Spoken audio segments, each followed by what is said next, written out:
Olá, meus amigos, muito bom dia. Sou o Dr. Antônio Martins Farias, eu sou contador, sou advogado e moro aqui em Santa Cruz do Capibaribe. Hoje são 13 de fevereiro de 2025, de 26. Meu muito obrigado a você, amigo, amiga, que dá o seu like, seu dislike e faz seus comentários. Obrigado aos 919 inscritos no meu canal. Obrigado às 27 pessoas que visualizaram o meu vídeo na última segunda-feira. Quarta-feira. Eu deixo aqui o meu e-mail, meu telefone, caso queira entrar em contato comigo, fiquem à vontade. Bom, meus irmãos, minhas irmãs, eu costumo, como sempre, dizer que pedi auxílio ao ChatGPT para que iniciarmos um editorial. Eu acho que é importante essa abertura para deixar mais clareza, mais objetivo com relação ao conteúdo. Eu estou preocupado que eu tenho parei de crescer, ninguém se inscreve mais no meu canal. Não sei se foi o YouTube que deu uma bloqueada em alguma palavra que eu usei. E poucos leitores. Eu me preocupo também que eu não tenho afetado diretamente nem Lula nem Bolsonaro.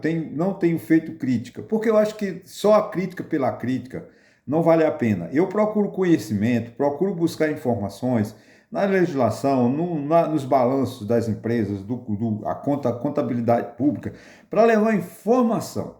Minha preocupação é informar, não dizer se A ou B é melhor ou pior. Não, eu não faço isso. Quando eu critico é porque a pessoa, o governo, a instituição cometeu um erro. Aí eu critico. Mas, não estou triste, mas estou assim preocupado com a baixa procura do meu vídeo. Pode ser culpa do YouTube, eu posso ter usado algumas palavras que o YouTube não gosta, porque nós, de certa forma, temos uma censura mundial, né? O YouTube resolve censurar por conta própria, não tem uma legislação. Então eu vejo meus colegas, né, posso assim dizê-los, essa palavra não pode falar, aí eles inventam, outros escrevem R4, não sei o que, para dar um tom, né? Porque o algoritmo não vai entender. Eu acredito que daqui a pouco os algoritmos vão entender até quando você tem a má intenção. Mas tudo bem.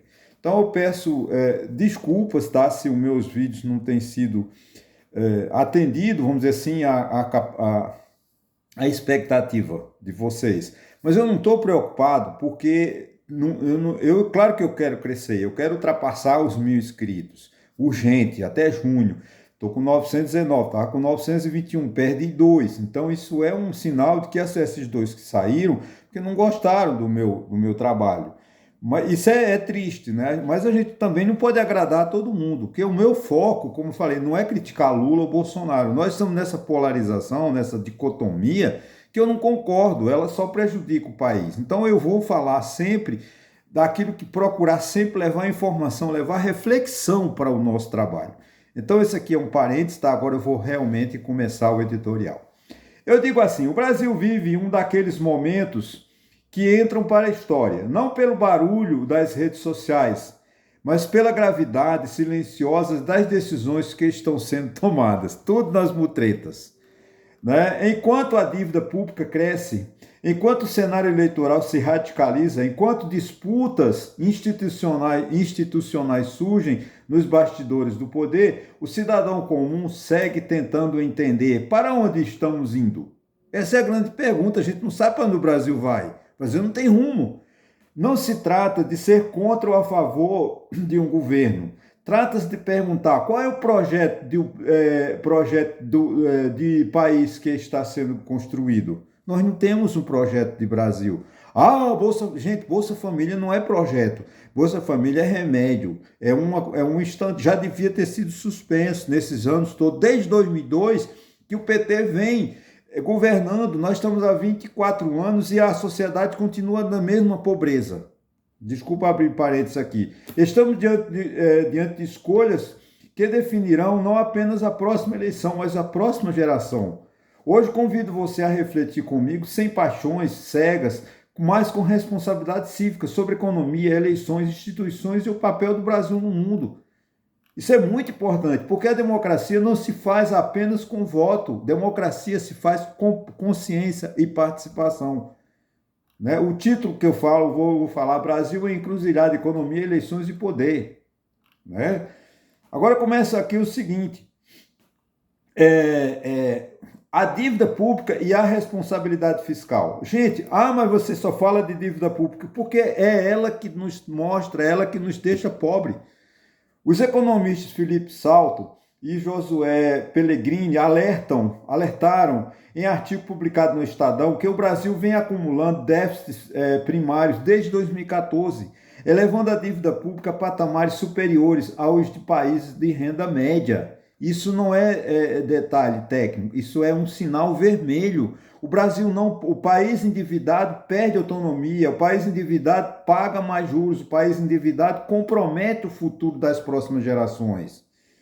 Nós não podemos manter um país na dívida que nós estamos. Venho defendendo, defendendo há muito tempo, que o governo precisa reduzir despesas estruturais. Não se trata de cortar políticas sociais essenciais, como Bolsa Família, mas de enfrentar o desperdício, a ineficiência e o gigantismo estatal. Você vê, é um absurdo as estatais com déficit bilionários.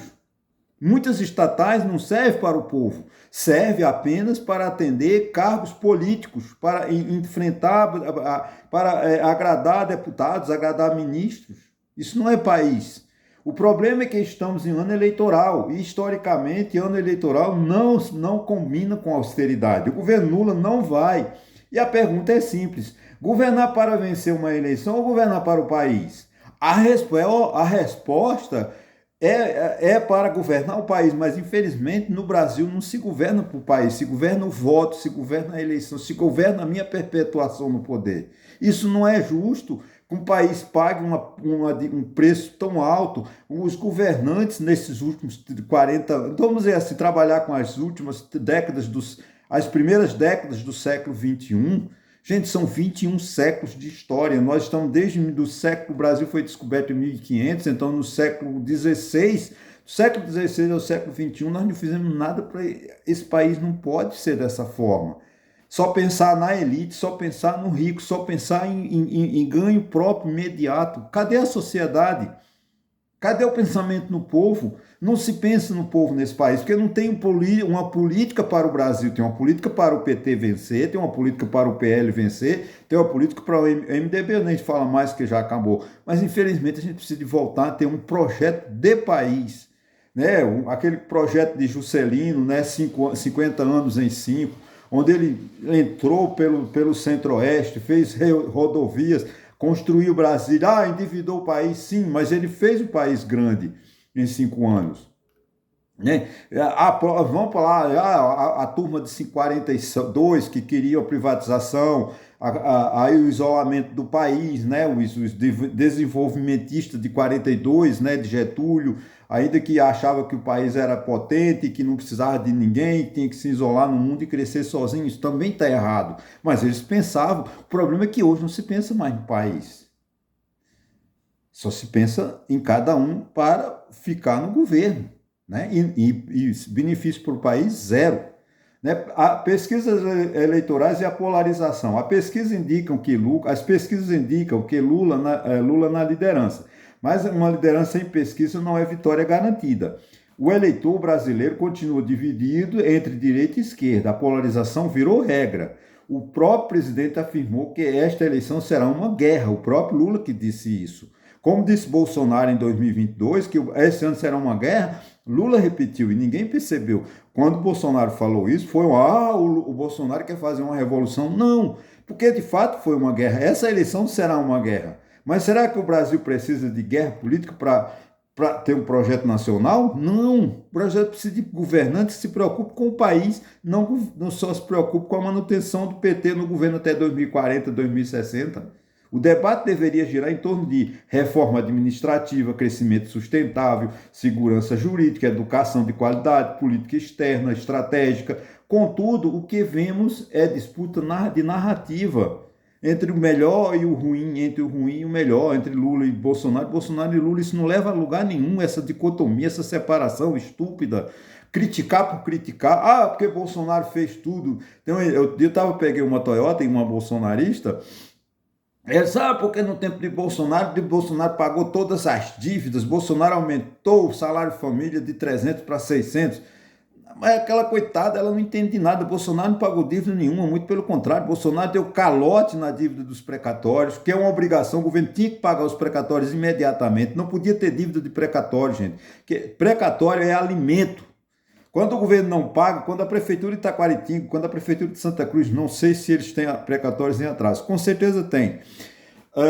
Não paga, estão tirando salário, estão tirando comida da boca do povo. Quem ganha uma ação no Estado, no município ou na União, ele está precisando daquilo para comer. É uma aposentadoria, normalmente é a aposentadoria que não foi paga corretamente, é um seguro, é uma indenização. As ações que o governo pede, o imposto que ele cobrou indevido, devia ser, se o governo tivesse vergonha na cara, ele não tinha uma dívida de precatório, ele pagava tudo, porque precatório é dinheiro do povo, é salário, comida, é feijão, é farinha, é arroz, né? O que vemos na disputa de narrativa, a democracia não pode sobreviver apenas com narrativas.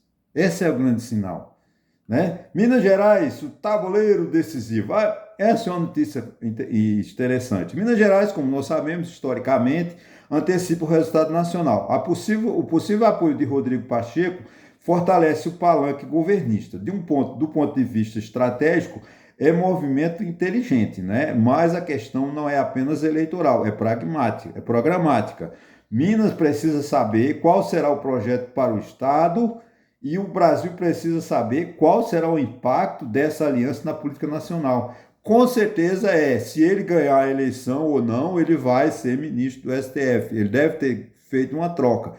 Eu disputo o governo, formo palanque com você, mas você me dá isso, isso, isso, isso. Política, ele é ligado, não podemos esquecer que, se eu não me engano, o Rodrigo Pacheco é filiado ao partido de Kassab, que é o empresário político. O Kassab não prega, desculpe o termo, eu não sei de quem é a autoria, abro aspas, prego sem estopa, fecho aspas. É uma expressão nordestina. Ninguém prega prego sem estopa. A política não é apenas uma soma de força, é definição de rumos, tá, gente? Então é interessante esse acordo de Minas, né, com Rodrigo Pacheco e Lula, porque quem vence em Minas geralmente vence nacional. O terceiro colégio eleitoral, o eleitor mineiro, ele tem uma característica. Até Minas Gerais tem uma característica histórica, né? Como eu não tá no contexto, mas eu me lembrei, né? O Tancredo Neves, de tanta saudade que ele nos deixa, né? Que nos deixou, ele diz assim: Minas, Minas, Minas, qual é teu nome? Qual é o teu outro nome? Liberdade, né? Minas Gerais tem uma história, né? Minas Gerais tem, por sim, ter grandes políticos, não as vergonhas que nós temos agora, né? Rodrigo Zema e Cleitinho e Nicolas Ferreira. São as vergonhas mineiras, né? Com todo respeito, você me desculpe, mas o povo mineiro pecou. Todo mundo tem direito de errar, né? Nem era Newton Cunha, né? O governador mais assim, bonachão que Minas teve, foi tão ruim que nessa classe política que nós temos agora. E para ser mais exato, gastar mais tempo, parece que o Eduardo Cunha não estão deixando que Eduardo Cunha seja candidato. Ele está lá trabalhando em Minas para ser candidato a deputado federal por Minas Gerais. Vamos lá. Caso o Banco Master e a credibilidade institucional, gente. Se houver interferência política nas decisões técnicas do Banco Central ou do Tribunal de Contas, estaremos diante de algo extremamente grave. O mercado financeiro se alimenta de previsibilidade. Quando decisões técnicas passam a ser vistas como políticas, instala-se a insegurança. Não podemos, como eu falei no vídeo passado, são instituições rônticas, são órgãos rônticos que eles precisam de independência, como o Poder Judiciário, o Poder Legislativo, o Poder Executivo, eles precisam de independência para decidir conforme determina a Constituição. Então, o Tribunal de Contas não pode sofrer pressão do político para decidir a favor, derrubar ou não, revogar ou não a decisão do Banco Central. Até porque o Tribunal de Contas não tem essa competência. Quem tem competência para fazer isso é o Poder Judiciário. Só pode dizer se o Banco Central decretou ou não a falência certa ou errada do banco, mas é o Poder Judiciário, né? O mercado financeiro. Então, sem confiança institucional, gente, o investimento recua, o dólar oscila, o crédito encarece, o desenvolvimento não resiste à instabilidade institucional. É preciso que haja confiança nas instituições. Não adianta simplesmente criticar, porque o Banco Central, porque o Tribunal o Tribunal Superior, o Tribunal Federal é um antro de ladrões, não tem nenhum roubo, até agora comprovado. Porque o STF atrapalhou o Bolsonaro. Não atrapalhou em nada. O desastre do Bolsonaro foi ele mesmo que criou. Mas deixando de lá, né? Então as instituições precisam de serem respeitadas. Os ministros não estão respeitando? Lamentavelmente. Essa questão do Banco Master está provando, né? Não só no Banco, no Poder, no Banco Central, no Tribunal de Contas, na Câmara, no Senado, todo o poder em Brasília está comprometido com esse escândalo do Banco Master. Isso aí não tem como. Isso enfraquece demais. É uma vergonha do país agora, essa fraqueza das instituições públicas, por causa desse Banco Master. Infelizmente, devia criar, as autoridades deviam criar vergonha na cara, que infelizmente não estão criando. Relações entre poder e executivo, poder executivo, legislativo e judiciário. Né? As tensões envolvendo Lula e Dias Toffoli geram especulações, tá, gente? Mas o ponto central não é pessoal, é institucional. O Brasil precisa de independência entre os poderes, sem revanche, sem ressentimento, sem contaminação política. Quando decisões judiciais passam a ser interpretadas como movimentos estratégicos, a democracia se enfraquece.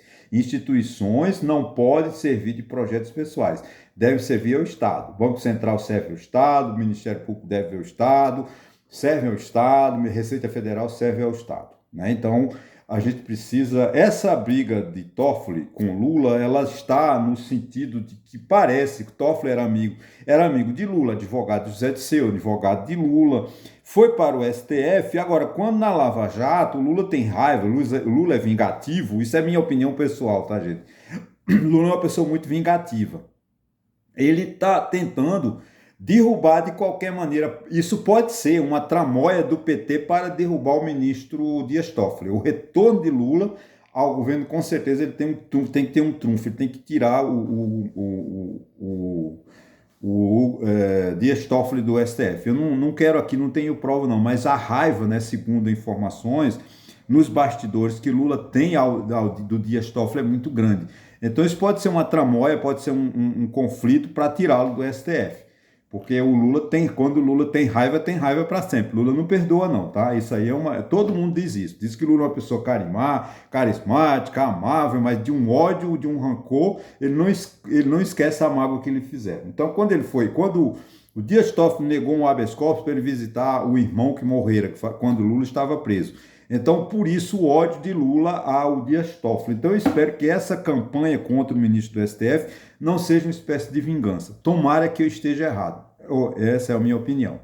Educação e modelo cívico-militar. Essa, gente, eu não vou falar muito, porque as palavras, como eu falei no início, são censuradas. A discussão sobre escolas cívico-militares não é superficial. Ela envolve uma pergunta maior. Qual modelo de educação queremos? A disciplina é importante, mas a liberdade também é. Uniformização extrema pode ferir a pluralidade. A escola deve formar cidadãos críticos, não apenas disciplinados. Só disciplinar não vale a pena, tem que formar posição crítica, né? A autoridade sem diálogo vira autoritarismo. A educação autoritária não constrói uma democracia sólida. Por que, né, gente, eu estou falando isso? Porque o governador de São Paulo mandou que todos os alunos das escolas cívico-militares cortem o cabelo do mesmo modelo, ou seja, o exército, né? Não, isso não forma, isso não educa. A escola é pluralidade. A escola é a formação, é a aceitação, é a discussão, é o aprendizado. Quando você impõe um colégio cívico-militar e obriga que os alunas e alunos cortem o cabelo do mesmo jeito, você está fazendo... Eu não vou falar, mas vocês entendem. Isso está em mais ou menos 1940, 1939, 1945, que se fazia na Europa, né? O que aconteceu na Europa. Eu acho que vocês entenderam, né? Venezuela e a busca por estabilidade, né? A América Latina, agora eu vou entrar na América Latina. A América Latina precisa de estabilidade institucional. A crise na Venezuela mostrou o quanto os regimes instáveis produzem sofrimento social. A esperança é que o país reencontre o caminho democrático. O Brasil, como potência regional, deve defender eleições livres, liberdade de expressão, respeito às instituições. Não se trata de ideologia, trata-se de estabilidade continental, né? Ontem em Caracas teve um movimento e todo mundo foi às ruas gritar por liberdade, pedir que a Câmara, a Assembleia lá, a Assembleia Constituinte, que a Assembleia Nacional Constituinte virou a Câmara Federal e o Senado, né? Foi convocada uma Assembleia Nacional Constituinte na Venezuela. Quando Hugo Chávez tomou o poder, ele transformou a Assembleia Constituinte em Assembleia Permanente. Então, eles ficaram lá com tudo, todo mundo era Maduro, Maduro, Maduro. Então, o povo perdeu a voz, porque os deputados e senadores só aceitavam as decisões do ditador. E isso agora, com a queda, com a prisão de Maduro, sequestrado pelo governo americano, levado para os Estados Unidos, agora o povo saiu às ruas pedindo que a anistia para os presos políticos, que ainda tem muitos presos políticos na Venezuela. Isso é justo e o Brasil tem que tomar essa posição, né? Como eu falei, né? O Brasil como instituição, não se trata... o Brasil, como potência regional, deve defender eleições livres, liberdade de expressão, respeito às instituições. Não se trata de ideologia, trata-se de estabilidade continental, né?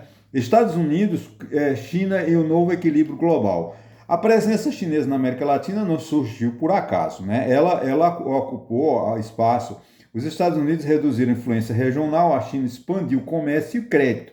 Agora a disputa geopolítica se intensifica. O Brasil precisa agir com inteligência estratégica, sem alinhamento automático, né? Nem confronto desnecessário. A diplomacia madura, uma diplomacia madura é aquela que protege os interesses nacionais, né? Vamos respeitar as decisões, porque o presidente dos Estados Unidos reúne agora os governantes latino-americanos, que são, vamos dizer assim, alinhados à sua política republicana lá nos Estados Unidos, para fazer uma reunião, acho que é no dia 6 de março, não sei onde acho que é nos Estados Unidos, não sei, para afastar a China da América. Gente, não tem como hoje.